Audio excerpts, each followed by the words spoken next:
నమస్కారం. నమస్కారం అండి. మిత్రులారా, ఈరోజు మా కొలీగ్స్ అయినటువంటి కుమార్ గారు, తర్వాత రాజేశ్వర రెడ్డి గారు, మేము ముగ్గురం కలిసి ఒక అంశం మీద, ఒక కీలకమైనటువంటి అంశం మీద మాట్లాడాలని నిన్ననే నిర్ణయించుకున్నాం. ఆ నేపథ్యంలో ఈరోజు మేము కలిసి ఆ విషయాన్ని మీతో పంచుకోవాలని, ఆ అంశం మీద మీ యొక్క అభిప్రాయాల్ని కామెంట్స్ రూపంలో తీసుకోవాలని, ఆ విధంగా మనం అంతా కలిసి ఒక విషయాన్ని కూలంకషంగా అర్థం చేసుకుని తద్వారా దాన్ని మన జీవితంలో అమలుపరిచి దాని ద్వారా లబ్ధి పొందాలని, లాభం మనందరికీ చేకూరాలనేటువంటి ఉద్దేశంతో ఈ చర్చా కార్యక్రమాన్ని ఏర్పాటు చేశాం. ఈరోజు మేము మాట్లాడాలని అనుకున్నటువంటి అంశం ఏమిటంటే, మనిషి ఎన్నో వింటాడు, ఎన్నో మాట్లాడతాడు. మాట్లాడినవి, విన్నవి ఎంతవరకు తన జీవితంలో అమలు చేస్తాడు, ఎందుకు చేయలేకపోతాడు, మాటలకి వ్యక్తి చేష్టలకి మధ్యన ఒక పెద్ద అఖాతం, చాలా ఖాళీ ప్రదేశం, there is a gap between word and action. ఆ విషయం మీద ఈరోజు మేము మాట్లాడదలిచాం. అనుకున్నది ఏంటంటే, మనం ఏదో చేద్దాం అనుకుంటే ఎందుకు చేయలేకపోతున్నాం. ఓకే, బేసిక్ గా అది మీరు అందరూ అదే మనం ఆలోచిస్తాం కానీ ఇంప్లిమెంట్ చేయలేకపోతున్నాం. కేవలం ఆలోచన వరకే పరిమితమై ఉంటామా, లేదా ఊరికే యాంత్రికంగా మాట్లాడుతూ ఉంటామా?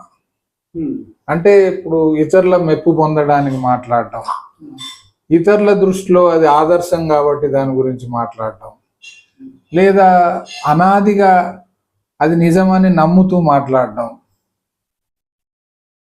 అంటే మాట్లాడడం ఒకటి, సందర్భం వచ్చినప్పుడు మనం ఆ మాట మీద నిలబడడం కానీ, లేదా ఆ మాట ప్రకారం మనం నడుచుకోవడం కానీ చెయ్యం.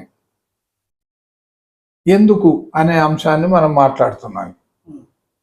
అది కూడా నేను ఇంకో విధంగా చెప్పాలంటే, మనం వయసు పెరిగే కొద్ది హెల్త్, ఆరోగ్యం విషయంలో మనం బయటకు తిరుగుతాం, రోజు వాక్ చేయాలి అని పెట్టుకుంటాం.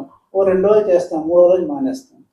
అలా చేయలేక 365 రోజుల్లో మనం 100 రోజులు కూడా చేయలేకపోతున్నాం. ఎందుకు చేయలేకపోతున్నాం? మనకి టైము ఉంది, అన్నీ ఉన్న వస్తువులు ఉన్నా సరే చేయలేకపోతున్నాం. అలా చాలా పనులు చదువుకుందాం అనుకుంటాం, చదువుకోలేకపోతున్నాం. మిత్రులు కలుగుతాం అనుకుంటాం, మిత్రులు కలవలేకపోతున్నాం. వాటికి మనం ఏదో ఒక ఎక్స్క్యూజ్ చెప్తాం. వ్యాలిడా ఇన్వాలిడా అనేది చెప్పలేము, కానీ ఎక్స్క్యూజ్ మాత్రం ఈజీగా చెప్పగలం. అలా ఎందుకు మనం చేయాల్సి వస్తుంది, దాన్ని మనం అవాయిడ్ చేయలేమా? అంటే ఇప్పుడు రోజువారీ పనులు వేరు సార్. ఇప్పుడు మీరు అన్నట్టుగా నేను ఈరోజు వాక్ చేయకపోతే దానివల్ల లోకానికి జరిగేటువంటి అపకారం ఏమీ లేదు. సో వ్యక్తిగతంగా నాకేమైనా కొద్దిగా ఆరోగ్యంలో తేడా రావడం, లేకపోతే ఒక రోజు నడకపోవడం వల్ల నష్టం ఏమీ లేదు వ్యక్తికి కానీ, లేదా ఆ చర్య చేయకపోవడం వల్ల సమాజానికి కానీ. కానీ ఏ మాట ద్వారానైతే మనం ఇతరుల జీవితాలను ప్రభావితం చేస్తామో, చేయగలమో, అలాగే ఏ పనుల ద్వారా, ఏ చేష్టల ద్వారా, ఏ క్రియల ద్వారా మనం ఇతరుల జీవితాలను ప్రభావితం చేయగలమో అవి చేయనప్పుడు మాత్రం తప్పకుండా దాని యొక్క ఫలితాలు అనేవి ఉంటాయి. దుష్ఫలితాలు, సత్ఫలితాలు అనేవి మనం చేసేటువంటి చేష్టల మీద ఆధారపడి ఉంటాయి. మనం మాట్లాడేటువంటి మాటలు, మనం చేపట్టేటువంటి పనులు, ఈ రెండిటి యొక్క ప్రభావం మన జీవితం మీద ఉంటుంది. అలాగే ఆ పని ద్వారా ఎవరైతే ప్రభావితులు అవుతారో వాళ్ళ మీద కూడా ఉంటుంది. ఏం సార్? మానసికంగా మనం అనుకుంటాడు కానీ ఎందుకు చేయలేడు అంటే, చేయలేకపోవటానికి కారణం అతను మనసులో ఉన్నది బయటకు ఎందుకు చెప్తున్నాడు, అంతే. చేయలేడు. చాలామంది సగటు మనిషి అంత దూరం ఆలోచించడు, ఏదో చెప్తున్నాను అనుకుంటున్నాడు, అంతే. అంటే యాంత్రికంగా మాట్లాడుతున్నాము, యాంత్రికంగా జీవిస్తున్నాము. మరి అప్పుడు అలా ఒక యంత్రానికి మనకి ఏం తేడా ఉంది? అది కూడా దానికి పవర్ సప్లై ఇస్తే అది పని చేసుకుంటూ పోతూనే ఉంటుంది. మనం కూడా రోజు భోజనం చేస్తున్నాం, పవర్ సప్లై ఇచ్చేసాం. ఇప్పుడు మనం మాట్లాడేటువంటి మాటలు, చేసేటువంటి పనులు, వీటి మధ్యన ఏమైనా పొందిక ఉండాలి కదా, ఉండాలి. అది నేను అనేది. అది ఎంతవరకు అవసరం అనేది మనిషికి తెలియాలి. అది తెలియనప్పుడు వాడు మీరు అన్న విధంగా చేయలేకపోవడం అనేది అయిపోతుంది. ఈ తత్వము, ఈ తాత్వికత తన మనసులో తనతో మాట్లాడుకుంటేనే బాగుంటుంది, కానీ ఇతరులు అడిగినప్పుడు మాత్రం చెప్పాలనుకోవటం అది కొంచెం హిపోక్రసీని. అంటే ఆలోచనలు మన వరకే పరిమితమై ఉంటే పర్వాలేదు. మనమే ఆలోచన చేసుకోవాలి, మనమే ఆన్సర్ చెప్పుకోవాలి, మనమే ఇంప్లిమెంట్ చేసుకోవాలి. లెట్ అదర్స్ అబ్జర్వ్ అస్, నో ప్రాబ్లం. అంతేగాని మనం ఇది చేస్తామని అందరికీ చెప్పి మనం చేయటం లేదంటే కారణం ఏంటంటే టైం పాస్ కోసమే మాట్లాడుతున్నాం. నిజంగా అటువంటి స్పిరిచువల్ థాట్స్ తనకు తానే ఆలోచించుకోవాలి. ఈవెన్ 25%, 30% కూడా అతను చేయగలిగితే వెళ్ళండి కూర్చు. సార్ చెప్పినట్లు పర్సనల్ ఆరోగ్యం కోసం, తర్వాత తన ఆర్థికంగా కానీ లేకపోతే సామాజికంగా కానీ మెరుగుదల కోసం, మంచి పేరు కోసం చేసేటి అవి వేరు. అంటే నేను ఇది ఈరోజు నేను వాకింగ్ చేయాలి, ఈరోజు ఈ ఫ్రూట్స్ ఏ తినాలి, ఇట్లా ఉంటే బాగుంటుంది, అవి 50% అతను చేసుకున్నప్పుడు బాగుపడుతూ ఉంటాడు. అది చెప్పాల్సిన అవసరం లేదు, ఏం కాదు. మీరు ప్రస్తుతం క్వశ్చన్ ఏంటంటే మంది తనను తాను ఉద్ధరించుకుంటూ ఇతరులను ఉద్ధరించాలి. ఆ మాత్రం నిజంగా చెప్పింది చేస్తున్నారా? ఆత్మనం ఉద్ధరేత్. మీకు you should be ideal to others by doing, not by telling others. అదే నేను అక్కడ ఈ విషయంలో సింపుల్ ఎగ్జాంపుల్ వాకింగ్ అని చెప్పాను, లేకపోతే హెల్తీ లివింగ్ అని. అంటే మనం చేస్తూ మనం ఎదుటి వాళ్ళకి ఒక ఆదర్శంగా తయారవచ్చేమో కొన్నాళ్ళకి. చేస్తూ కావాలి. వీళ్ళు రెగ్యులర్గా వాక్ చేస్తారు, మనం ఎందుకు చేయకూడదు అని అనుకోవచ్చు. లేకపోతే వీళ్ళు మనం మంచి ఫుడ్ తింటూ మనం ప్రతి వాళ్ళకి చెప్తాం ఈ టైప్ ఆఫ్ ఫుడ్ తినగలుగుతున్నాం, మంచిది అవుతుంది. లేకపోతే బుక్స్ చదివి బుక్స్ గురించి చెప్పడం కానీ ఏదైనా సింపుల్ నేను అనేది ఏంటంటే చాలా సింపుల్వి which normally doesn't effect others. కానీ ఇప్పుడు మనం ఏదైనా సరే మాట్లాడుతున్నప్పుడు మనం చేసి మాట్లాడితే దాని మీద దానికి ఒక వాల్యూ ఉంటుంది. మీరు అన్నట్టుగా మనం ఏదో మాట్లాడడం చేయకపోవడం అనేది ఎక్కువ శాతం ఉంటుంది, చాలా మందిలో ఉంటుంది, మన అందరిలో ఉంటుంది. దానివల్ల ఏమవుతుందంటే ఇప్పుడు చూడండి సార్, ఇక్కడ 2 విషయాలు ఉన్నాయి. నాకు తోచింది ఏంటంటే, ఇప్పుడు భౌతికంగా ఉండేటువంటి ఆలోచనలు ఒకటి, మానసికంగా ఉండేటువంటి ఆలోచనలు 2. అంటే నా శరీరం వరకు నేను ఎలా జీవించాలి, నా కుటుంబం వరకు నేను ఎలా జీవించాలి, అది ఓకే. కానీ మనిషి ఒకసారి ఇల్లు బయట అడుగు పెట్టాడంటే సమాజంలోకి వెళ్తాడు, అక్కడ అనేక మందిని ప్రభావితం చేస్తాడు. ఇంట్లో ఉన్నప్పుడు కూడా ఇంట్లో వాళ్ళని ప్రభావితం చేస్తాడు. మనం అందరం కూడా ప్రత్యక్షంగానో పరోక్షంగానో ఒకరినొకరు ప్రభావితం చేసుకుంటున్నాం, మన మాటల ద్వారా, మన చేష్టల ద్వారా. ఎప్పుడు ఈ అపనమ్మకం ఎందుకు వస్తుందంటే, మాట్లాడినట్టుగా మీరు కనబడడం లేదు మీ చేష్టల్లో, అక్కడ మీ మీద నాకు అపనమ్మకం వస్తుంది. అదే సార్ కూడా ఆ మాట అంటున్నారు, మనం చెప్పింది చేయడం లేదు. నేను కూడా అదే అంటున్నాను. మనం చాలా చెప్తాం, నిజంగా మన మనసులో కూడా లేదు చేయాలని, ఇతరుల మెప్పు కోసం చేస్తుంటాం. ఆరోగ్యపరంగా మాత్రమే మనం చెప్పింది చేసుకుంటుంటాం. కొంతవరకు ఆరోగ్యపరంగా చేస్తే చేయవచ్చు, అంతేగాని అలా చేసి మనం ఎదుటి వాళ్ళని ఇన్స్పైర్ చేయగలమా అనేది. ఒకసారి మన మాటలతో కూడా ఇతరుని ఇంప్రెస్ చేయాలనే బుద్ధి ఉంటుంది. ఇదంతా కూడా ఆఫ్టర్ 50 years సార్, ఈ పరిపక్వత మనిషిలో మెచ్యూరిటీ.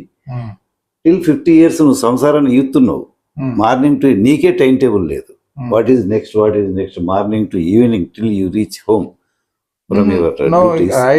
ఇంత స్పిరిచువల్ గా ఆలోచిస్తున్నావా? లేదు, ఆలోచించలేదు. అక్కడ సెల్ఫిష్ గా కూడా ఆలోచిస్తున్నాం, కానీ అక్కడ కూడా ప్రభావితం చేస్తున్నారు కదా. ఇప్పుడు sorry I'm not impudent towards you అంటే నేను నాదే తీసుకుంటాను.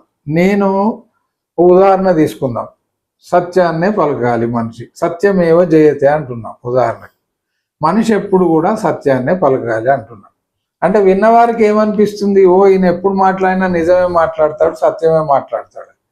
కానీ నేను చేసేటువంటి పనులు మీ ఎరుకలోకి వచ్చినప్పుడు అరే తెలుస్తుంది. మనిషి మాట్లాడతాడు ఒకటి చేస్తాడు ఒకటి అనేది తెలుస్తుంది కదా. అవును అలాంటప్పుడు నా విశ్వసనీయత అనేది నేను కోల్పోతాను కదా. అవును కోల్పోతుంది, నిజమే. కదా, దీనివల్ల ఏమవుతుందంటే సమాజంలో ఒకరి మీద ఒకరికి నమ్మకం లేకపోవడానికి కారణం ఏమిటంటే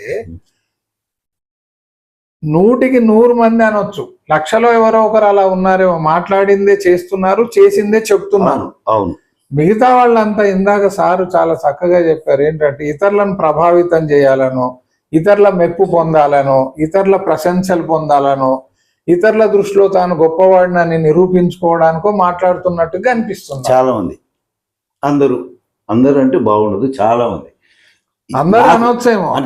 అంటే నాకు ఈ నా అనుభవంలో ఒక టీచర్గా చాలా మంది పెద్దవాళ్ళు, నేను ఒక 10-15 మందిని చూశానండి. చెప్పింది మాత్రమే చేసేవాళ్ళు, ఆలోచనలు కూడా. తతిమా వాళ్ళు అసలు వాళ్ళు ఏం చెప్తున్నారో దానికి వ్యతిరేకంగానే చేస్తుంటారు. అయితే నేను ఒక మాట అన్నాను, సర్వీసులో ఉన్నప్పుడు మనకు ఇంత అవగాహన, ఇంత గంభీరంగా ఆలోచనలు ఉండవు. అప్పుడు మనం అబద్ధాలు చెప్తూ ఉంటాము, అవసరమైతే కొంచెం తప్పించుకుంటూ ఉంటాం, కొన్ని చోట్ల చేయాలనిపించినా కూడా చేయలేకపోతాం. ఫర్ ఎగ్జాంపుల్ ఒకరికి ఏదైనా లీవ్ కావాలనుకుంటూ ఉంటారు, లేకపోతే ఇంట్లో ఒక చిన్న పని పడితే ఆ పని తప్పించుకోవడానికి ఇక్కడ నిజం చెప్తే అక్కడ సెలవు ఇవ్వరు, కాబట్టి వేరే చెప్పటం. కానీ అటువంటిది పునః మనం రిపీట్ చేస్తామంటే మన క్యారెక్టర్ బయటపడుతుంది. ఎప్పుడైనా ఒకసారి చేస్తే బయటపడకపోవచ్చు, అంతేగాని 100% అందరూ నిజాలు చెప్తున్నారు అన్నది. కానీ క్యారెక్టర్ అయితే మాత్రం బిల్డప్ అవుతుంది సార్. 1-2 అబద్ధాలు చెప్పినప్పటికీ ఇతను చాలా తక్కువ చెప్తాడు అబద్ధాలు కదా. తక్కువ చెప్పడం ఏంటి, అంతే ఉంటారు. అంటే నేను చూసిన జనాలు అంతే ఉన్నారు. ఎక్కువ మాత్రం they are very good, but they don't speak lies unnecessary. మీరు అన్నది కరెక్టే సార్, మీరు అంతవరకు కరెక్టే. మనం ఆఫీస్లో ఉన్నప్పుడు ఏంటంటే రిటైర్ అయ్యేదాకా మన ఆఫీస్ అంకితం అయిపోతాం. మనకి తెలియకుండా మనం ఎప్పుడూ కూడా ఒక ఏంటంటారు నిష్ఠతతోటి, విశ్వాసంతో, తర్వాత ఒక నిస్వార్థంగా పనిచేయడం నేర్చుకుంటే మనకి తెలియకుండా మన ఎదుటి వాళ్ళు మనల్ని అబ్జర్వ్ చేస్తారు సార్. అవును, ఏంటంటే చదువు రానివాడు కూడా మనిషిని చదవగలడు. ఈ ప్రపంచంలో ప్రతివాడు ఎదుటి మనిషిని చదవగలడు, కానీ వాడు చెప్పడు. మనం అలా మన క్యారెక్టర్ని బిల్డప్ చేసుకోవడం అంటే ఏంటంటే మనం ఎప్పుడు ఒకేలా ఉంటే ఒక రోజు అందరూ అనుకుంటారు ఈ సార్ ఈ మనిషి ఇలాంటి వాడు అని ఒక స్టాంప్ పడుతుంది సార్, తప్పకుండా. అది మనం క్రియేట్ చేసుకోగలిగితే చాలు, కానీ చాలా మంది అది కూడా క్రియేట్ చేసుకోలేకపోతారు. చిన్న వాటికి అబద్ధాలు చెప్పటం, డబ్బులు ఇచ్చి మళ్ళీ వాపసు ఇవ్వలేకపోవటం, అనవసరమైన ఖర్చులు పెట్టుకోవటం, వాళ్ళు ఏ విధంగా నెగటివ్ గానే ప్రభావితం చేస్తారు. నాకు 1990 ఒక చిన్న ఎగ్జాంపుల్ చెప్తాను. 1994-95లో మనకు మద్యపాన నిషేధం జరిగింది. నాకు ఒక మంచి రచయిత తెలుసు, పరిచయం, పెద్ద చాలా ఏజ్ గ్యాప్ ఉంది. మీరు చాలా బాగా రాస్తారు కదండి, దానిపైన రాయాలంటే నేను ఏదైతే చేస్తానో అదే రాస్తాను నాయన. Remaining understood. అట్లాంటి వాళ్ళు నాకు లేరు. అట్లాంటి బికాస్ పర్టికులర్లీ సర్వీసింగ్లో మాత్రం పిల్లల పెళ్ళిళ్ళు మనం ఇప్పుడు చాలా ఫ్రీగా ఉంటున్నాం, చాలా అనుకునే చేయగలుగుతాము. అనవసరంగా ఇతరుల దగ్గర చెడ్డ పేరు తెచ్చుకోవద్దనో, లేకపోతే ఇతరులను మనం బాధ పెట్టవద్దనో, మనసా వాచా కర్మన what all we think let us do అనే ఫీలింగ్స్ ఇప్పుడు వస్తాయి. కానీ 40-50 ఏళ్ళప్పుడు సంసార సాగరం ఈదేటప్పుడు ఇవి అసలు పిల్లల దగ్గర కూడా ఒకసారి అబద్ధం చెప్పాల్సి వస్తుంది. లేదు, ఇప్పుడు రాజేశ్వర్ గారు మీరు ఒక పెద్ద ప్రమాదానికి తెరదీశారు. ఏంటంటే 40-50 ఏళ్ల వరకు ఎవరికి తప్పవు, ఇలాంటివి తప్పవని కాదు, మినిమం ఏదైనా కానీ. ఇప్పుడు తప్పు నేను చిన్న తప్పు చేస్తానా పెద్ద తప్పు చేస్తానా అనేది పక్కన పెడితే ఆ తప్పు వల్ల జరిగేటువంటి నష్టం ఏదైతే ఉందో, ఆ తప్పు వల్ల ఎవరైతే బాధించబడ్డారో, బాధితులు ఎవరు ఉన్నారో వారికి జరిగే నష్టం అయితే జరిగే తీరింది కదా. బాగుంది పాయింట్. నేను అంటే just beating around the bush. ఇప్పుడు నా మాటల్లో ఇంతవరకు నేను చెప్పిందంటే ఇతరులను హర్ట్ చేయొద్దు కాదు, నా స్వార్థం కోసం ఎవరికి నష్టం లేకుండా అబద్ధం చెప్పడం. సో అది కూడా క్యారెక్టర్ బిల్డప్ అవుతుంది. తన అవసరం కోసం అబద్ధాలు ఆడతారు అనే జ్ఞానం రావద్దు. అంటే ఇప్పుడు ఆ గీత ఎవరు గీయాలి, ఎక్కడి వరకు అబద్ధాలు చెప్పొచ్చు, ఎక్కడ ఒక విషయం ఏంటంటే సార్ నేను మాట్లాడినా మాట్లాడకపోయినా నా చేతలు లేదా చేష్టలు మాట్లాడుతూనే ఉన్నాయి అవి. అవును. మాట్లాడుతున్నాం. Yes. నేను చేసేటువంటి పనులు నా గురించి చెప్పగానే చెబుతున్నాయి అవును. నేనేమిటో. 100%. కాబట్టి నా క్యారెక్టర్ను నేను కేవలం మాటలతో కట్టడి చేస్తాను అనుకుంటే అది చాలా పెద్ద తప్పు. దానికి ఇంగ్లీష్లో ఒక మంచి కొటేషన్ ఉంది. Hmm. Your actions speak more louder than your words. Yes, నేను exactly. అది నమ్ముతాను సార్. ఎగ్జాక్ట్. నాకంటే పెద్దవాళ్ళని నేను చాలా మందిని అబ్జర్వ్ చేస్తున్నాను కదా, చాలా గొప్పవాళ్ళు ఉన్నారు సార్. సింపుల్గా ఉంటారు మనలోనే. నేను పేపర్ వాల్యుయేషన్కి వెళ్ళినప్పుడు కానీ, నేను పాఠాలు చెప్పినప్పుడు మా లెక్చరర్స్ కానీ, మా బంధువులు కానీ, పెళ్ళిళ్ళల్లో కానీ చూశాను సార్, ఎంత సింపుల్గా ఉంటారో. All the time their acts only or speaking, but some of the people ఎప్పుడు మాట్లాడుతూనే ఉంటారు కానీ ఏం చేయరు. మనసా వాచా కర్మన ఒకటే నా చేసేవాళ్ళు. ఇక్కడ మనం అనేది ఏంటంటే ఇక్కడ చాలా సూక్ష్మంగా ఉంది విషయం. ఏంటంటే వ్యక్తి మాట్లాడినా మాట్లాడకపోయినా వాచాలత్వం ఉన్నా ఏదైనా ఉండుగాక వాడి చేష్టలు అతడు చేసేటువంటి పనులు స్త్రీ కానీ పురుషుడు కానీ చెప్పగానే చెబుతున్నాయి వారేమిటో. వారేమిటో అవి వ్యక్తం చేస్తూనే ఉన్నాయి. అందుకే మనిషి తన గుణాన్ని తన క్యారెక్టర్ను దాచలేడు, ఇంపాసిబుల్. బయటపడతాడు. మాటలను కట్టడి చేసి ఎంత గుంభనంగా ఉన్నా ఎంత గంభీరంగా ఉన్నా అతడి చేష్టలు లేదా ఆమె చేష్టలు వాళ్ళు చేసేటువంటి పనులు వాళ్ళ గురించి చెబుతూనే ఉన్నాయి మనకి. కానీ వాళ్ళకి అది తెలియదు. ఆ భ్రమంలో ఉంటారు. నేను చెప్పండి. భ్రమలో బాగుంది ఈ పాయింట్. ఉంటారు. అంతేగాని నిజాలు తెలుస్తూ ఉంటాయి, ఎదుటి వాళ్ళకి అన్ని తెలుస్తాయి కానీ నవ్వుతూ ఉంటాం, మనకు తెలుస్తూ ఉంటాయి. గురి మీద గురించి తెలిసినట్లు, తెలియనట్టుగా మనిషికి కూడా తన గురించి తను చెప్పకపోతే ప్రపంచానికి తెలియదు అనే భ్రమలో ఉంటారు. ఆయన మాటలే ఆయన గురించి చెప్తూ ఉంటాయి. మాటలు కాదు, చేష్టలు కూడా. అవును. వాటిని కట్టడి చేయలేను కదా నేను. నేను నా చేతల్ని మాత్రం నేను దాచలేను కదా, మాటల్ని దాచగలను. ఈ విషయంలో మనం అనుకున్న టాపిక్ ఏంటి, అది మనం ఎలా అవాయిడ్ చేయాలి అంటే మనం ఎందుకు చేయలేకపోతున్నాం సార్. ఇది ఒకటి ఇట్ నీడ్స్ అంటే క్లాస్ రూమ్ నుంచి కూడా మనకి ఫౌండేషన్ కావాలేమో. ఎగ్జాక్ట్లీ. బాల్యంలోనే దీనికి పునాది అనేది పడాలి. బాల్యంలోనే దీనిపైన తల్లిదండ్రులు దృష్టి పెట్టి ఆ పిల్లవాడి యొక్క శీల నిర్మాణాన్ని చేపట్టాలి. అంటే శీలేన శోభతే విద్య. శీలం లేకుండా విద్య అనేది రాణించదు, శోభించదు. ఈ రోజు ఏమైపోయింది విద్య అంటే అక్విజిషన్ ఆఫ్ స్కిల్స్, లేకపోతే డిగ్రీలు ర్యాంకులు అవన్నిటిని సాధించి ఒక ఉన్నతమైన ఉద్యోగాన్ని, అంటే బాగా జీతం వచ్చేది, బాగా ఆదాయాన్ని ఇచ్చేటువంటిది ఉన్నతమైన ఉద్యోగం అంటే నిర్వచనం ఇది. ఏమిటంటే చాలా డబ్బును గడించి పెట్టేటువంటిది ఉన్నతమైన ఉద్యోగం. సో ఆ ఉద్యోగాన్ని సాధించారు, సరే బాగానే ఉంది. కానీ నేను ఇతరులతో ఎలా ప్రవర్తిస్తున్నాను, నా ఇంటి వాళ్ళతో కానివ్వండి, నా సహచరులతో కానివ్వండి, నా సహోద్యోగులతో కానివ్వండి, సమాజంలో కానీ నేను ఎలా ప్రవర్తిస్తున్నాను, ఏం చేస్తున్నాను అనేది దట్ మ్యాటర్స్ ఎ లాట్. ఇక్కడ నాది ఒక పాయింట్ సార్. అంత మంచి ఉద్యోగం సంపాదించిన విద్యార్థి ఎందుకు లౌకికంగా ఈయన తెలుసుకోలేకపోతున్నాడు అంటే, ఇంట్లో కానీ స్కూల్లో కానీ బాధ్యత పెద్దలది, టీచర్స్ది. చాలా మంది మనం మౌల్డ్ చేయగలిగితే చాలా మంచి వాళ్ళు అవుతారు. మనం ఎన్నోసార్లు ఎన్నో ఇన్సిడెంట్స్ వింటూ ఉంటాం. మ్యాథ్స్, ఫిజిక్స్, కెమిస్ట్రీ, కామర్స్ మాత్రమే చెప్తాం. కొంచెం మంచి మాటలు చెప్తే పిల్లలు ఉంటారు. ఎందుకు కొంతమంది మాత్రమే గేమ్స్లో బాగా వస్తున్నారు, ఎందుకు కొంతమంది మాత్రమే కళాకారులు అవుతున్నారు? పట్టుదల. ఆ పట్టుదలకు అక్కడ మాత్రం తల్లిదండ్రులు, టీచరు ఎంకరేజ్ చేస్తున్నారు, వీటికి మాత్రం ఎంకరేజ్ చేయరు. రోజుకు 2 మంచి పద్యాలు చెప్పటమో, లేకపోతే తప్పు చేస్తూ ఉంటే నాయన కోప్పడవద్దు. టీచర్ ధర్మాగ్రహం, ప్రొపోర్షనేట్ టు అతని తప్పును మనం పనిష్ చేయాలి. చిన్న తప్పు కూడా గట్టిగా తిట్టడం, నీకు బుద్ధి లేదు, నీకు రాదు అంటే ఇంకా పిల్లవాడు భవిష్యత్తు అంతా పోతుంది కదా. అట్లా గన మనం కొంచెం ఓర్పుగా కమిటెడ్ టీచర్స్, పేరెంట్స్ ఓర్పు ఉండాలి. కానీ ఇదంతా అందరిది సార్, సామూహిక ప్రయత్నం ఇది. మీరు అన్నదే కరెక్ట్. కాకపోతే ఇప్పుడు కూడా మన పిల్లల్ని చూస్తున్నప్పుడు మా టీచర్ ఇలా చెప్పారు, ఇదే కరెక్ట్ అని అంటారు. అంతేగాని మా అమ్మ ఇలా చెప్పింది, నాన్న ఇలా చెప్పారు అందరూ.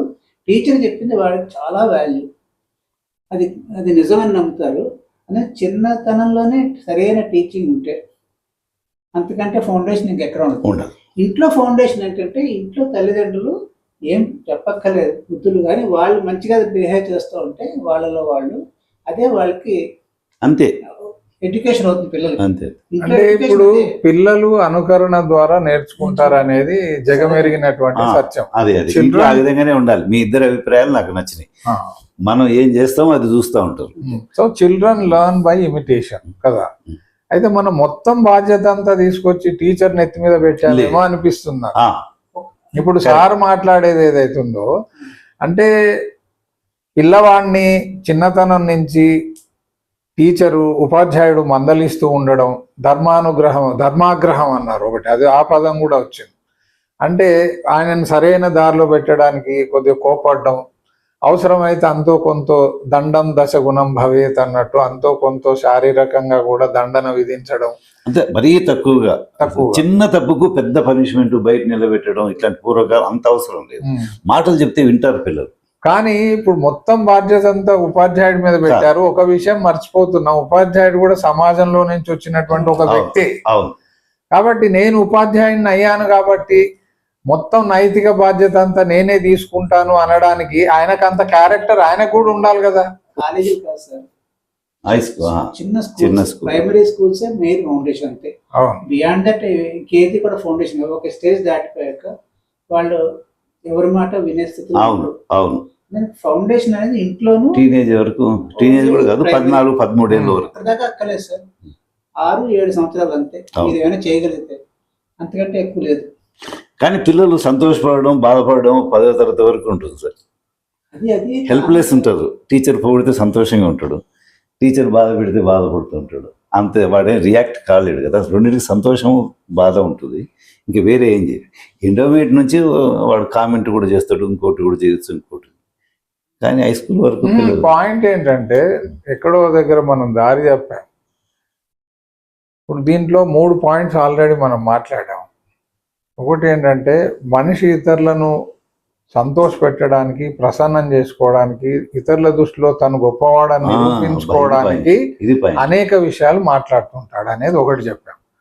రెండోది ఏంటంటే శీలానికి ప్రాధాన్యత, అంటే క్యారెక్టర్, మూర్తిమత్వం అంటాం తెలుగులో. దానికి మనం చాలా ప్రాధాన్యత ఇవ్వాలి. అది ఇవ్వడం లేదు, తల్లిదండ్రులు ఇవ్వడం లేదు, ఉపాధ్యాయులు ఇవ్వడం లేదు, ఒక రకంగా చూస్తే సమాజమే ఇవ్వడం లేదు. అంతేలే, వీళ్ళిద్దరు కూడా సమాజంలో ఉన్నారు కదా. ఎంతసేపు ఉన్నత విద్యలు చదువుకోవాలి, దాని ద్వారా మంచి ఆదాయాన్ని సంపాదించే ఉద్యోగాన్ని పొందాలి అనేదే వీళ్ళ దృష్టి. అవును. మూడో విషయం మనం ఏం చెప్పామంటే అసలు మొత్తం బాధ్యత అంతా తీసుకొచ్చి ఉపాధ్యాయుడి మీద పెట్టి, ఇది ప్రాథమిక దశలోనే, అంటే 1st to 5th అనుకోండి, లేదా 1st to 10th high school లెవెల్లోనే పిల్లవాడిని తీర్చిదిద్దేటువంటి బాధ్యత ఉపాధ్యాయుడి మీద ఉందంటున్నారు. కానీ ఇవ్వడం లేదు మనం. లేదు, నేను ఐఎమ్ డిఫర్. నేను ఏమంటున్నానంటే ఉపాధ్యాయుడికి అంత యోగ్యత ఉందా అసలు, మస్ట్ అది చర్చించండి. అది ఒకటి. ఎందుకంటే ఆయన కూడా సమాజంలో వచ్చిన ఒకానొక వ్యక్తే. ఆయన కూడా ఇంకొకటి, ఆ బాధ్యత కూడా ఉపాధ్యాయుడికి ఇవ్వడం లేదు. నిజంగా కూడా చెప్తున్నాడు. కొన్ని చోట్ల ఏదైనా కొంతమంది ఉపాధ్యాయులు మంచిది చేయాలి, పిల్లలకు కొంచెం మంచి చేయాలనుకుంటే కూడా ఆ బాధ్యత కూడా ఒప్పుకోవడం లేదు యాజమాన్యం. మీరు పాఠాలు చెప్పి బయటికి వెళ్ళండి సార్ అంటున్నారు. ఆ విషయం ఆయన కూడా గుంభనంగా మనసులోనే పెట్టుకుని ఈసారి మ్యాథ్స్ బాగా చెప్తాడు, ఈసారి ఇంగ్లీష్ బాగా చెప్తారు, అంతవరకే ఆయన ముద్ర పడుతుంది. కానీ అదర్ దాన్ దట్ కూడా ఇన్ఫ్లుయెన్స్ చేయగలుగుతారు, ప్రభావితం చేయగలుగుతారు మేనేజ్మెంట్ కానీ అంటే అది ప్రైవేట్ యాజమాన్యాలు అంటున్నారా లేదా ప్రభుత్వ కళాశాలలు? ప్రభుత్వంలో ఫుల్ ఫ్రీడమ్ ఉంటుంది, ఫ్రీడమ్ ఉంటుంది, చేయవచ్చు. ప్రతి ప్రభుత్వ సంస్థలోని ఫ్రీడమ్ అనేది ఉంది. ప్రైవేట్లు కూడా అన్ని అని చెప్పడం లేదు, తక్కువ. ప్రైవేట్లు కూడా అన్ని అని చెప్పడం లేదు. కొంతమంది బాగానే చేస్తున్నారు, ఫుల్ మంచి. సార్ ఇక్కడ ఇంకో విషయం నాకు ఏమి తడుతుందంటే, మనిషి చెప్పింది చేయలేకపోతున్నాడు, లేదా తను చేస్తున్నటువంటి పని ద్వారా తన చుట్టూ ఉన్నటువంటి సమాజం మీద ఎంత ప్రభావం పడుతుందో తెలిసి కూడా తనను తాను నిగ్రహించుకోలేకపోతున్నాడు, చేయలేము. మాటల విషయంలో కానీ చేతల విషయంలో. అంటే మనిషికి ఇంద్రియ నిగ్రహం అనేది చాలా అవసరమేమో. చాలా చాలా అవసరం. That should be cultivated, not by easy. Teachers, parents చెప్పేదానికంటే కూడా ఈ ఇంద్రియ నిగ్రహం అయితే నేను మాత్రం చాలా ఎట్లా చెప్తున్నాను సార్, ఇన్నిసార్లు విశ్వామిత్రుడి కథ చెప్తున్నారు, కోపం వచ్చినా, క్రోధం వచ్చినా శాపం పెట్టడమో లేకపోతే కామానికి వశంగా అంటే వెరీ డిఫికల్ట్. అది మంచి సత్సంగం అంటే ఏదో పెద్ద ఆధ్యాత్మికమైనటువంటి వర్డ్ కాదు. Good company. పిల్లలు ఆడుకునేటప్పుడు కానీ, పిల్లలు చదువుకునేటప్పుడు కానీ అది కల్టివేట్ చేయాల్సిందే sir. Years together it takes. It is not. మిత్రులారా, ఇక్కడ ఒక మంచి విషయాన్ని మీ దృష్టికి నేను తీసుకురాదలిచాను. అదేంటంటే, మనం మంచి వ్యక్తుల యొక్క సహచర్యాన్ని, వాళ్ళ యొక్క స్నేహాన్ని, మనకున్నటువంటి బంధువుల్లో ఉత్తమ లక్షణాలు ఉన్నటువంటి వారు లేదా మంచి గుణాలు ఉన్నటువంటి బంధువులని, మిత్రుల్ని మనం ఏరి కోరి వారి సాన్నిహిత్యాన్ని మనం పొందడానికి ప్రయత్నం చేయాలి. అది మనం చేస్తున్నామా? అది ఒక పెద్ద క్వశ్చన్ మార్క్ నా వరకైతే. It's $1 billion question. బహుశా మనం ఎవరు వెంట తిరగాలి, ఎవరితో మనం కలిసి ఉండాలి, ఎవరి మిత్రుత్వం కావాలి, ఎవరి బంధుత్వం కావాలనే విషయంలో డబ్బులు, హోదా, అంతస్తున్న వాళ్ళ యొక్క స్నేహాన్ని, బంధుత్వాన్ని కోరుతున్నాం కానీ మంచి గుణ సంపన్నుడు, మంచి గుణాలు ఉన్నటువంటి వ్యక్తిని మనం దగ్గరికి రాణిస్తున్నామా లేదా వారి సహచర్యంలో ఉండడానికి ఇష్టపడుతున్నామా? అదే మొదటి నుండి వస్తుంది. ఇదే పాయింట్ వస్తుంది సార్ మొదటి నుండి కూడా. యూనివర్సల్ గా ఒక స్టడీ జరిగింది, మన పేపర్లో చదివాను. ఈ స్టడీ ఏంటంటే, ఈ రోజు ప్రతి వాడు చెప్తున్నాడు, నాకు నా బాధలు ఎక్స్ప్రెస్ చేసుకోవడానికి సరైన మిత్రుడు కానీ సహచరుడు కానీ లేకుండా పోతుంది. సొసైటీ అంతలా మారిపోయింది. దాన్ని మారడానికి కారణం కూడా మనిషి అనుకోవచ్చు. మీరు చెప్పినట్టుగా మంచి గుణాలున్న వ్యక్తి దగ్గరికి సహచరం ఉంచుకోవడం అనేది చాలా ఇంపార్టెంట్. చేయట్లేదు. వాడు నాకు కావలసినట్టుగా మాట్లాడట్లేదు అని అనుకుని వదిలేస్తున్నాను. మెయిన్ అది అంటే మనకు అనుకూలంగా మాట్లాడేవాడు, మన అభిరుచికి అనుకూలంగా ఉండేటువంటి వ్యక్తిని మనం ఎన్నుకోవడం ట్రై చేస్తున్నాం. అది దొరకట్లేదు. దానివల్ల ఏమవుతుందంటే, మనకి చుట్టూ మంచి వాళ్ళు లేకపోతే సహచరులు అనేవాళ్ళు ఉన్నవాళ్ళు లేకుండా పోతున్నాం. దానివల్ల ఏమవుతుందంటే, ఈ ఇంద్రియ నిగ్రహం ఎప్పుడు వస్తుంది సార్? మనకేమైనా కోపం ఎక్కువ ఉందనుకోండి, మన మిత్రుడు, మన మంచిగా కోరుకునే వాళ్ళు, లేదా నువ్వు ఎందుకు అంత కోపం తెచ్చుకుంటావు, కొంచెం తగ్గించుకో అని 10 సార్లు చెప్తే, నాకు గోల్డ్ కొరుక్కునే అలవాటు ఉంది. ఆఫీస్లో 2-3 గోల్డ్ సార్ ఎందుకు సార్ అలా కొరుక్కుంటారని 4-5 సార్లు చెప్పాక నేను మానేశాను. అది అలవాటు నేర్చుకోగలిగాను. కానీ మళ్ళీ రిపీట్ అయింది, అది వేరే విషయం. కానీ అలా చెప్పేవాళ్ళు ఉండాలంటే, అలాంటి స్వీకరించే వాళ్ళు కూడా ఉండాలి. అంటే మన ఎదుటి మనిషిని యాక్సెప్ట్ చేయడం మొదలెడితే ఆటోమేటిక్ గా వాడు మనకు చెప్పడం కూడా చేస్తాడు. అది అంత సులభం కాదు. పర్టికులర్లీ ఈ కోపం అన్నది వయసు రీత్యా తగ్గుతూ వస్తుంది, కానీ మొదట చాలా ఎక్కువ ఉంటుంది సార్. ఎదుటి వ్యక్తి చెప్పినప్పుడు అంత సులభంగా మనం రిసీవ్ చేసుకోలేకపోవచ్చు. ఎందుకంటే నేను మాత్రమే చేస్తాను. కోపం వల్ల వచ్చే నష్టం ఏమీ లేదండి నా దృష్టిలో. కోపం వల్ల వచ్చేటువంటి ప్రమాదం కోపం వల్ల జరిగే నష్టం కానీ ప్రమాదం ఏమీ లేదు. చాలా ఉన్నాయి సార్ అనర్థాలు. ఇప్పుడు ఫ్రెండ్స్ కు దూరం అవుతాం, తర్వాత ఆరోగ్యం దెబ్బతింటుంది, కోపం అనేది మన మీద ముద్ర పడుతుంది. ఇప్పుడు ఏ వ్యక్తి అయితే చెయ్యరాని పని చేశాడో ఆ వ్యక్తిని మనం మందలించడానికి కోపంగా ఉండాలేమో, కోపాన్ని నటించాలేమో, లేకపోతే ఎలా చెప్పగలం? నేను అదే చెప్పింది, ప్రపోర్షనేట్ టు దేర్ యాక్షన్స్. చిన్నదానికి కూడా చిన్నగా చెప్పాలి, నాయన గోర్లు కొరకవద్దు, మంచిది కాదు, అంటే ఇది ఎలాంటి గోర్లు ఎట్లా కొరుకుతావు అంటే, ఇప్పుడు వెనకటికి ఒక పాము కనిపించిన ప్రతి ఒక్కరిని కాటేసేదట. అవును. సో ఆ దారిన వెళ్తూ ఒక మునీశ్వరుడి చూసి, అరే నాయన అలా కాటేయడం పాపం, మానుకో అంటే మానుకుందట. తిరిగి 2 సంవత్సరాల తర్వాత వస్తే పిల్లలందరూ కలిసి దాన్ని తోక పట్టుకొని దాంతో ఆడుకుంటున్నారు. ఈయనకు ఆశ్చర్యం వేసి, ఏంటి నీ గతి ఇలా అయిపోయింది, పూర్తిగా భయం లేకుండా పోయింది నువ్వు అంటే, మీరే కదా స్వామి చెప్పారు నన్ను ఎవరిని కూడా కాటేయొద్దని. అంటే కాటేయొద్దని చెప్పాను కానీ బుస కొట్టడం మానేయమని చెప్పలేదు కదా. బాగుంది. కాబట్టి కనీసం మనిషి ఎదుటివారు తప్పు చేస్తున్నప్పుడు సమాజంలో మనం కోపంగా ఉన్నట్టు నటించాలి. లేకపోతే వాడిని ఎలా మందలిస్తాం? నవ్వుతూ మందలిస్తే అది ప్రభావం చూపదు కదా. ఉండాలి. ఒక ఆఫీసర్ కానివ్వండి, లేదా ఇప్పుడు ఉదాహరణకు కాశ్మీర్లోనే జరిగినటువంటి సంఘటన ఉంది. కొంతమంది ముష్కరులు వచ్చి అమాయకులైనటువంటి ప్రజలను చంపేసి వెళ్ళిపోయారు. వానికి ఎలా నచ్చ చెప్తారు నువ్వు చేసినటువంటి పని తప్పని? చూడండి, ఇక్కడ మనం మళ్ళీ వచ్చేసి యాక్షన్ గురించే మాట్లాడుతున్నాం. We're not deviating from the topic.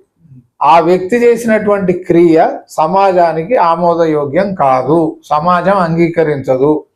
నువ్వు చేసినటువంటి తప్పు, నువ్వు చేసినటువంటి పని తప్పు అని చెప్పేటువంటి విధానం ఎట్లా ఉండాలి? ఆ వ్యక్తి పట్ల ఎవడైతే చంపుతున్నాడో అని చంపేయడమే, ఇంకా వేరే మార్గం లేదు. అవును, రక్తం మరిగిన పులి అది. ఇప్పుడు మనుషుల్ని చంపడం మొదలుపెట్టింది. దాంతో ఏం చేద్దాం? ఆ పులితో దాన్ని సంస్కరించడం మన వల్ల కాని పని. అది ఎలిమినేట్ చేయాల్సింది. అంతెందుకండి, ఇప్పుడు రామాయణ మహాభారతాలు చదివితే రావణుణ్ణి శిక్షించాడు. కోపం లేకపోతే రాముడు రావణుణ్ణి ఎలా శిక్షిస్తాడు? అంతో కొంత కోపం ఉన్నది కాబట్టే వాడిని చంపేయాల్సి వచ్చింది చివరికి. అంటే వాడిని చంపాలనేటువంటి కోరిక, చంపేంత ఆగ్రహం వారిలో ఉంది, అవసరమైంది అది. ఇంకో పాయింట్ ఇక్కడ మనం అటువంటి చేయాలి. మన డాక్టర్ ఎగ్జాంపుల్ కూడా అదే కదా సార్. డాక్టర్ ఎగ్జాంపుల్ కూడా అదే చెప్తారు. చేతికి ఉంగరం ఉంది, దొంగవాడు కట్ చేస్తాడు, వాడిని పనిష్ చేస్తాం, వాడిని శిక్షిస్తాం. కానీ డాక్టర్ కట్ చేస్తే దండం పెడతాం సార్. ఎందుకంటే మళ్ళీ ఆ రోగం ప్రాకిపోకుండా అవసరమైనప్పుడు శిక్షించాలి. అంటే ఇక్కడ ఒకటి మేము విషయం చాలా చక్కగా వచ్చింది ఏంటంటే మిత్రులారా, తల్లిదండ్రులు తమ పిల్లల్ని కేవలం మాటల ద్వారా సంస్కరిస్తాము అని అనుకోవడం తప్పేమో ఆలోచించాడు. అంతో కొంత వాళ్ళకి శారీరకంగా శిక్ష కూడా పడాలేమో. వాళ్ళను కేవలం మాటల ద్వారా మందలిస్తే వాళ్ళ ప్రవర్తన మారుతుంది అనడానికి ఆధారాలు ఏమీ లేవు. అది అతిగా మాత్రం పనిష్మెంట్ ఇస్తే చాలా దుష్ఫలితాలే ఉంటాయి. సార్, నేటి సమాజంలో ఎలా ఉంది? పిల్లల్ని అతిగా ముద్దుగా చేస్తున్నారు తప్ప వాళ్ళు ఎటువంటి తప్పు చేసినా, ఎలాంటి అల్లరి చేసినా సరే, ఈవెన్ కోపం కూడా తెచ్చుకోవడానికి ట్రై చేయట్లేదు తల్లిదండ్రులు. కొంచెం సంకోచిస్తున్నారు, ఆ స్టేజ్ వచ్చి భయపడుతున్నారు. అంటే గారాబం మరి ఎక్కువ, ఇంటికి రాకుండా పోతాడేమో, పారిపోతాడేమో, ఇంకోటి కరెక్ట్. ఇంకో విషయం, తల్లిదండ్రులు పిల్లల ముందు చాలా జాగ్రత్తగా వ్యవహరించాలి. అది మోస్ట్ ఇంపార్టెంట్, చాలా ఇంపార్టెంట్ అయినటువంటి విషయం. అవును, ఏం సార్?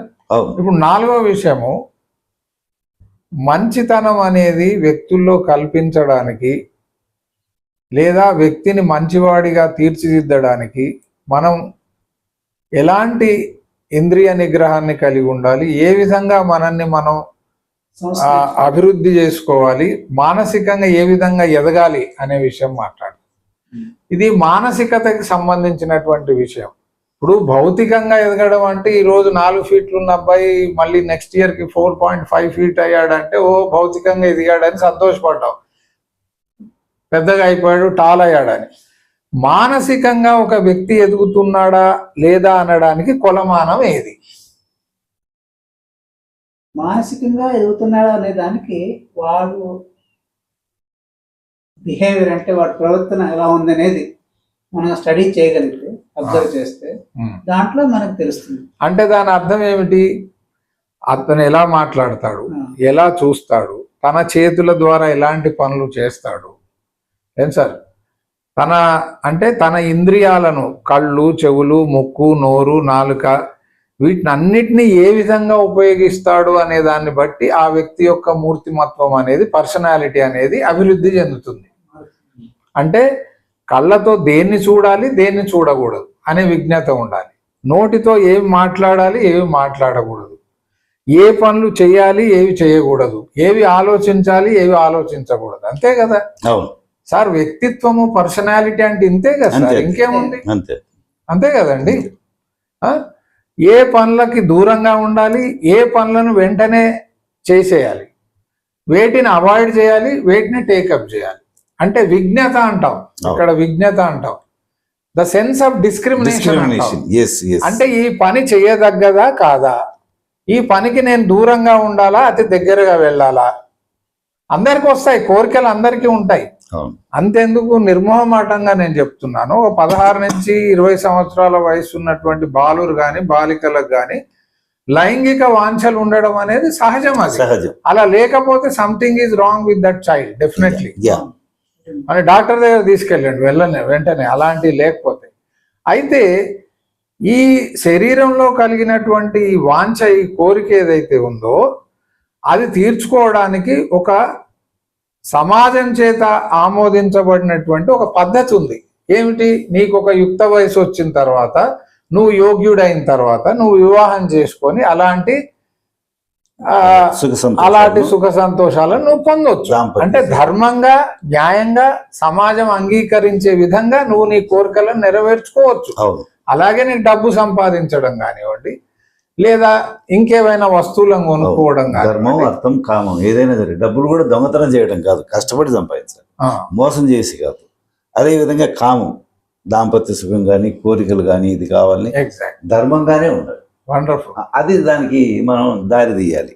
అది కావాలంటే ఈ 5 సెన్సెస్ ని మనిషి అదుపులో పెట్టుకోవాలి. చిన్నప్పటి నుంచే ఈ 5 సెన్సెస్, కళ్ళు, చెవులు, ముక్కు, నోరు, నాలుక, ఈ 5 పంచేంద్రియాలను అదుపులో పెట్టుకోగలిగితే మంచి వ్యక్తిత్వం అనేది నిర్మాణం అవుతుంది, తప్పకుండా అవుతుంది. అయితే వీటిని ప్రకోపింపజేయకుండా ఉండడానికి వాతావరణం క్రియేట్ చేసుకోవాలి. అయితే ఇది కూడా ఎంతవరకు సార్? విద్యావంతులు, డబ్బులు ఉన్న వాళ్ళకు అన్ని హక్కులు, అన్ని వసతులు ఉన్న వాళ్ళకే కదా. విద్య లేని వాళ్ళకు, అధిక సంతానం ఉన్న వాళ్ళకు, పేదవాళ్లకు, వాళ్ళ దగ్గరికి పోలేవి. మళ్ళీ ఆ పాపులేషన్ కూడా మళ్ళీ వీళ్ళని ఇన్ఫ్లుయెన్స్ చేస్తుంది కదా. అంటే ఇక్కడ ఒక చిన్న సౌలభ్యం ఉందనిపిస్తుంది నాకేంటంటే, నా పనుల ద్వారా ఇతరులకు సుఖం కలుగుతుందా, దుఃఖం కలుగుతుందా అనేది తేలిపోతుంది, అప్పుడే తెలుస్తుంది. అవును, ప్రత్యక్షంగా తేలిపోతుందండి. నేను చేసినటువంటి పని వల్ల నాకెంత లాభం జరిగింది, ఎదుటి వాళ్ళకి ఎంత నష్టం జరిగింది అనేది బేరీజ్ వేసుకోవచ్చు ఎవరైనా కానీ. బాగుంది. చదువు రానివాడు కూడా ఇలాంటి అర్థం చేసుకోగలడు. ఇది రీచ్ కాదు కదా అని ఒక స్కూల్ వాతావరణం కానీ అవుతుంది సార్. నేను చదువు పైకి ఎక్స్ప్రెస్ చేయడం చెప్పడు ఎవరు కూడా, కానీ ప్రతివాడు అర్థం చేసుకుంటాడు. చిన్న ఉదాహరణ ఇక్కడ ఇవ్వదలుచుకుంటే, ఇప్పుడు మీరు నన్ను కొట్టారండి, సో ఆ బాధల ద్వారా నేను పీడించబడ్డాను. సో నేను నేర్చుకోగలిగితే నేను కూడా అనవసరంగా ఎవరిని హింసించొద్దు అనేటువంటి ఆ విధానాన్ని, ఆ జీవన విధానాన్ని అక్కడే నేర్చుకోవడానికి నాకు అవకాశం ఉందిగా. ఉంది. ఇతరులు మనకి ఏమి చేస్తే మనం బాధపడతామో, సంతోషిస్తామో, బాధపడతామో, ఆ పనులు ఇతరులకు చేయవద్దండి. మనం మాటల చేత కానీ, చేతుల చేత కానీ, ఆలోచన విధానం కానీ మనం ఎవరైనా బాధపడితే అటువంటి మళ్ళీ మనం ఇతరులకు చేయవద్దు. కాబట్టి ఇప్పుడు మనం ఎక్కడ ప్రారంభించామంటే, మనిషి మాట్లాడడానికి అతడు చేసేటువంటి పనులకి మధ్య ఎలాంటి గ్యాప్ ఉండకూడదు. దీనివల్ల ఏమవుతుందంటే సమాజంలో ఒకరి పట్ల ఒకరికి నమ్మకం లేకుండా పోతుంది అనే విషయం మనం అక్కడ ప్రారంభించాం అసలు. కాబట్టి మాట్లాడేటప్పుడు మనిషి అతి జాగ్రత్తగా మాట్లాడాలి ఒకటి. రెండవది, తను చేసినటువంటి పనులను కనీసం రోజు రాత్రిపూట బెడ్లోకి పోయే ముందు, అంటే పడుకునే ముందు ఒక 5 నిమిషాలైనా ఈ రోజు నేను ఏమేం చేశాను, ఏం మాట్లాడాను, దాని ద్వారా ఎంతవరకు సమాజంలో మేలు జరిగింది లేదా కీడు జరిగింది, నా స్వార్థంతో చేశానా అనేటువంటి ఆత్మ పరిశీలన, ఇంట్రాస్పెక్షన్ అంటాం. అవును, అది ఉంటే బహుశా వ్యక్తి తనను తాను ఉద్ధరించుకోవడానికి ఒక అవకాశం ఏర్పడుతుందేమో.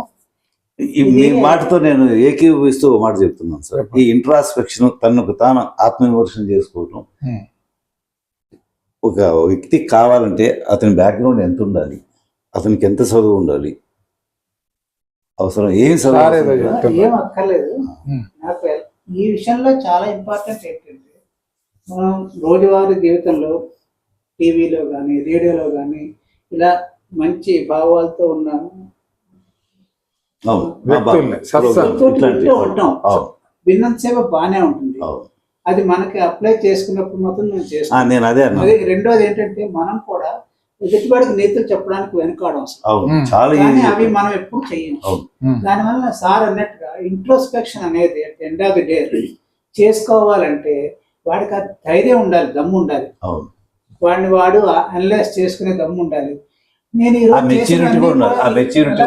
ఈరోజు చేసినవన్నీ కరెక్టే అని వాడు అనుకుంటే ఇంట్రోస్పెక్షన్ అనేది లేదు. లేదు మోస్ట్లీ ఏమవుతుందంటే, ఆ రోజు జరిగిన సంఘటనలు ఏమైనా చిన్న పెద్ద ఏదో వాడు అనుకుంటాడు, లేకపోతే ఆమె అనుకుంటుంది ఇది నేను ఆ సందర్భాన్ని బట్టి చేశాను, ఇందులో తప్పులేదు అని అనుకుని వదిలేస్తుంది. అందుకని ఇంట్రోస్పెక్షన్ టైంలో కూడా అసలు తప్పే రాదు మనిషికి. దానివల్ల సార్ చెప్పింది అందరూ చెప్తారు, టీవీలో పెద్ద పెద్ద వాళ్ళు అందరూ చెప్తారు ఏంటి, at the end of the day ఒకసారి కూర్చుని 5 నిమిషాలు రాసుకో ఇవాళ చేసింది, లేకపోతే ఒకసారి ఆలోచించు నువ్వు చేసిన అసలు నేను తప్పే చేయలేదు అని అనుకుంటే చాలా మంది అనుకునేది అదే. ఇక్కడ ఒకటి మళ్ళీ ఒక అది ఒకటి నేను నా పాయింట్ కూడా ఉంది కదా. చెప్పండి. పేదతనం ఏ రోజుకి ఆ రోజు కూడా కష్టం ఉంటుంది, వాళ్ళు ఇంత దూరం ఆలోచిస్తారా? ఆ పాపులేషన్ కూడా 50% ఉంది కదా, మోర్ దాన్ 50% ఉంది సార్. ఇక్కడ మనం ఆల్రెడీ మీరే చెప్పేశారు ఏంటంటే ఏ పనుల ద్వారా నువ్వు పీడింపబడ్డావో ఆ పని నీకు నేర్పింది ఏమిటి? దీనికి పెద్ద చదువు అవసరం లేదు. అవును, మీరు నన్ను హింసించారండి, నేను బాధపడ్డాను, నేనేం నేర్చుకోవాలి అక్కడ? నాకు పిహెచ్డి అక్కర్లేదు, ఇతరులకు నేను ఇతరులను పీడించొద్దు. It is so simple. మీరు ఒక అబద్ధం చెప్పడం వల్ల నేను తీవ్రంగా నష్టపోయాను, దాని నుంచి నేను నేర్చుకోవడానికి నాకు పిహెచ్డి కావాలా? కానీ ఇన్ జనరల్ ఏం చేస్తారంటే చాలా మంది రియాక్షన్స్, వాడు తనని ఎంత నిందించినాడో ఎంత బాధ పెట్టినాడో దానికి డబుల్ చేస్తారు ఇతరులు. అక్కడ విద్య లేదా? విద్య అంటే క్వాలిఫికేషన్ కాదు. సార్ చెప్పిన అంశం మీద కూడా నేను స్పందించదలిచాను. ఏంటంటే ఇప్పుడు ఆత్మవిమర్శ చేసుకునే అంత తెలివితేటలు ప్రజ్ఞ లేకపోతే, కానీ సార్ ఏమన్నారంటే నేను చేసింది సరి అయినటువంటిదే, whatever I have done I did it correctly, nothing is wrong with my actions అన్నప్పుడు, అలాంటి పని ఇతరులు మీకు చేసినప్పుడు మీరు మౌనంగా దాన్ని స్వీకరించాలి, దాన్ని విమర్శించొద్దు ఇక. ఎందుకంటే మీరు ఇతరులకు చేసిందే ఏదో ఒక సందర్భంలో ఇతరులు మీ పట్ల చేశారు. ఇది చిన్న ఉదాహరణ. ఆత్మవిమర్శ లేదు కదా. ఇప్పుడు అత్త ఒకప్పటి కోడలని గ్రహించి ఉంటే ఆమె అత్త అయినప్పుడు కోడల్ని హింసించదు కదా. రొటీన్ అయితే ఉంది కదా, ఇట్ ఈస్ ఎ సైకిల్. నన్ను అన్నాడు, నేను సారేదో చెప్తున్నాను. అది అక్కడ వస్తుంది ఏంటంటే మనం చేసినప్పుడు తప్పు కాదు అని అనేసుకున్నప్పుడు తప్పు అనేది ఏంటో తెలుసు వాళ్ళకి, అందులో ఎదుటివాడు చేసినప్పుడు అది తప్పు కింద కనిపిస్తుంది, మనం చేసినప్పుడు తప్పు కింద ఎందుకు కాదు? అది అంటే ఆత్మవిమర్శ లేదు. ఇది కీలకమైన పాయింట్. మనిషికి ఉన్న ఎగోయిజం అంటారు చూసారు, అది ఎక్కువ మనకి మనుషుల్లో. దాన్ని దాటాలి, అది దాటాలి. ఆ స్టెప్ దాటలేకపోతే మనం చేసింది రైట్, ఎదురువాడు చేసింది రాంగ్ అనేది ఎప్పుడు ఫీలింగ్ వచ్చేస్తుంది. అదే కదా. ఒకవేళ అదే గనక ఆ విధమైనటువంటి జీవిత విధానమే సమాజంలో ఉంటే మనిషి భూమి మీద ఉన్నటువంటి అన్ని ప్రాణులలో ఉత్తముడు ఎట్లయినాడు? మరి అర్హత లేదు వాడికి. ఉన్న అన్ని జీవుల్లోకెల్లా అపారమైనటువంటి తెలివితేటలు, ప్రజ్ఞ, వివేకం ఉన్నటువంటి వాడు మనిషి అని చెప్తున్నాం, అనాదిగా చెప్తూ వస్తున్నాం. తన యొక్క తప్పుల్ని తనే సరిదిద్దుకోలేకపోతే వాడు విఘ్నుడు ఎట్లయినాడు? మొత్తము జంతు ప్రపంచంలో గొప్పవాడు ఎలా అయినాడు? మరి ఇది కూడా ఇంకొక తప్పే. ఏది ఏమైనా సమాజంలో జరిగేటువంటి అన్ని అనర్థాలకి కారణం, అన్ని అపోహలకి, అపార్థాలకి, మిస్అండర్స్టాండింగ్స్ కారణం ఏమిటంటే మనుషులు మాట్లాడింది చేయడం లేదు, చేసింది చెప్పడం లేదు. ఇది మొదటి నుండి ఉంది. ఇది మొదటి నుంచి ఉంది. కానీ ఇది మొదటి నుంచి ఉంటే దీన్ని ఎందుకు తొలగించుకోలేకపోయాం? దాన్నే ఎందుకు మనం కొనసాగిస్తున్నాం? మరి మానవుడు ఉత్తముడు కాదు, కానీ మానవుల్లో ఉత్తములు కొంతమంది ఉంటారు, అంతవరకే నేను ఒప్పుకుంటాను. సార్ చెప్పింది అదే, మనిషికి ఎందుకు అంత ఉన్నతత్వం ఇచ్చారు లేదు.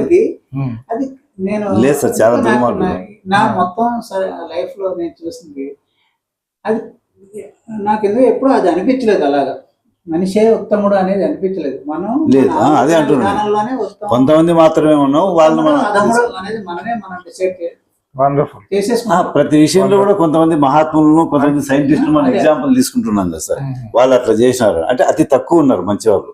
కళాకారులు ఎంత తక్కువ ఉంటారో మంచి వాళ్ళు కూడా అంతే ఉంటారు. వాళ్ళని ఎగ్జాంపుల్ గా తీసుకుంటారు. స్వామి వారు బాగా చేసి దయగల హృదయమే భగవన్ నిలయం, మలయాళ స్వామి వారు. ఇంతవరకు ఆ మాటే మనం ఎందుకు వల్లిస్తున్నాం అంటే అది అవసరం చాలా మందిలో లోపిస్తూ ఉంది. ప్రాక్టీస్ ఇట్, కల్టివేట్ ఇట్ అంటారు. సోమరులకు ఎచ్చటను మోక్షం లేదు. ఊరికే ఏదో పెద్దవాళ్ళు సంపాదిస్తున్నారు కాబట్టి తిని బాధ పెట్టవద్దు, అయినా చదువుకోండి అంటే కొంతమంది చేయటం లేదు కాబట్టి సో మానవులలో ఉత్తములు తక్కువే ఉంటారు. కల్టివేషన్తోనే, అభ్యాసంతోనూ, సాధనతోనూ మంచి వాళ్ళు అవుతారు. వాళ్ళకి అవకాశం రావాలి, చుట్టూ ఉన్న పరిస్థితులు సహకరించాలి కొంచెమైనా సరే. నువ్వు బహుశా నేను అవి కూడా ఒకసారి అనిపిస్తుంది, మన చుట్టూ ఉన్న సమస్యలు పరిస్థితులతో అందులోనే మునిగి తేలుతున్నప్పుడు మనం ఇంప్రూవ్ చేసుకోవడానికి మనకి టైం దొరకట్లేదు. అవును, ఏమో నేను అనుకోను. ఒకవేళ పరిస్థితుల ప్రభావం చేత మనిషిలా ఉన్నాడు అనుకుంటే మరి నేను బలహీనుండే, నేను మానసికంగా దౌర్బల్యుండే. ఎందుకంటే నేను పరిస్థితులను అధిగమించలేను ఏ రోజు కూడా.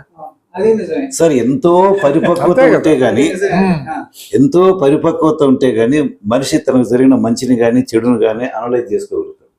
లేకపోతే క్షణికావేశాలే ఈ జైళ్ళల్లో కానీ, లేకపోతే కర్మ మనం చూస్తుంటాం కదా, వాళ్ళు చాలా మంచి వాళ్ళు, కానీ ఆ పర్టికులర్ మూమెంట్ వాళ్ళని ఆ విధంగా ప్రోత్సహిస్తారు. ఒక సీటు కోసం కొట్లాడుకున్న వాళ్ళు ఉన్నారు బస్సులో, కానీ కొంతమంది అన్నదమ్ములు ఇల్లు కూడా ఇచ్చేసిన వాళ్ళు ఉంటారు. కొనిలే నన్ను అన్న జాకినాడు, మా అక్క జాకింది, నేను చూసినాను సార్ చాలా ఫ్యామిలీస్. స్త్రీలు బాగుపడితే అన్నదమ్ములు అందరూ బాగుపడతారు ఆ ఇంట్లో, కానీ మగవాడు బాగుపడితే మళ్ళీ స్త్రీలకు మనం ఏం పెద్దగా సాయం ఎందుకు చేయలేము అంటే ఎన్నో కారణాలు ఉంటాయి, టూ మెనీ రీజన్స్. సో మంచితనం ఉంది, లేదని కాదు. సో భౌతికంగా ఎదగడం కంటే కూడా మానసికంగా ఎదగడం చాలా అవును ప్రధానం అనేటువంటి విషయాన్ని మనుషులు గ్రహించాలి. ఒకటి. రెండోది ఏంటంటే పరిస్థితులు అనుకూలిస్తేనే నేను మంచివాడిని అవుతాను, నేను చెడ్డవాడిని అవ్వడానికి ప్రతికూలమైనటువంటి పరిస్థితులు అంటే నేను పరిస్థితులకు బానిసగా మారినటువంటి వ్యక్తిని. అది తప్పు. ఈ పరిస్థితులు అనుకూలించకపోయినా వ్యక్తి తన యొక్క జీవితాన్ని ఉన్నత దిశలో, ఉన్నత మార్గంలో, సన్మార్గంలో నడిపించేటువంటి ప్రయత్నం చేయాలి. అదే మనిషికి ఉండేటువంటి విశిష్టత. పశువుకి మనిషికి ఉండేటువంటి మధ్యన ఉన్నటువంటి తేడా అదే కదా. సో ఎలాంటి అవాంతరాలు వచ్చినా, ఎన్ని ఎదురు దెబ్బలు తిన్నా, ఎంత అవమానాలు కానివ్వండి లేదా వాడికి నష్టాలు జరిగినప్పటికీ ఆ వ్యక్తి తన యొక్క జీవితాన్ని ఉత్తమ మార్గంలో, సరైన మార్గంలో నిర్మాణం చేసుకోవడానికి తను చెప్పిందే చెయ్యాలి, చేసిందే ఇతరులకి చెప్పాలి అనేది ఈ చర్చ ద్వారా మనకి అర్థమవుతుంది. నమస్కారం. నమస్తే అండి.